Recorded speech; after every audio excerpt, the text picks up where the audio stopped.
soir de course finira-t-il par nous emballer nous-mêmes et nous étouffer?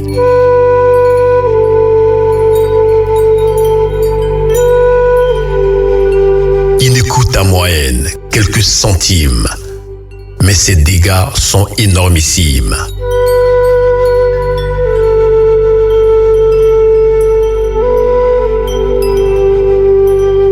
Lui, c'est le fameux sachet d'emballage plastique. Malgré le risque, il est pourtant utilisé partout, en tout lieu, à tout moment, pour tout type de produits offerts, achetés ou livrés et partout dans le monde. Il sert aux boutiquiers du quartier, aux vendeurs de garba. La vendeuse de fruits, d'eau fraîche dans la rue l'utilise. Celle du marché Goro aussi, pour ses épices et légumes. Les industriels et autres prestataires de services s'en servent au quotidien dans toutes leurs activités. En fin de compte, après usage, le sachet plastique se retrouve sous terre, sur terre, dans les airs, parfois et beaucoup plus dans la mer.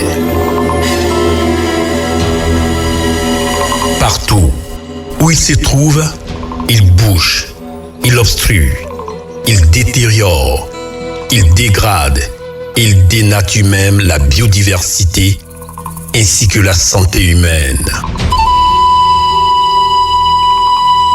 Ce sujet de la pollution par le plastique suscite un certain nombre de questionnements à propos de la situation des responsabilités et de la manière dont on devrait procéder pour vaincre définitivement cette mauvaise pratique. Bref, qui doit faire quoi?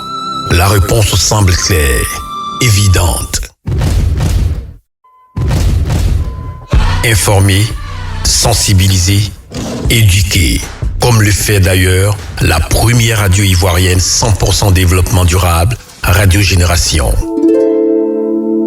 Cette trilogie passive devrait en principe aboutir à une autre trilogie plus active qui consiste à réduire au maximum sa présence dans notre quotidien, réutiliser autant de fois que cela est possible, recycler ou le fournir à des spécialistes de ce domaine qui se chargeront de lui octroyer une autre vie.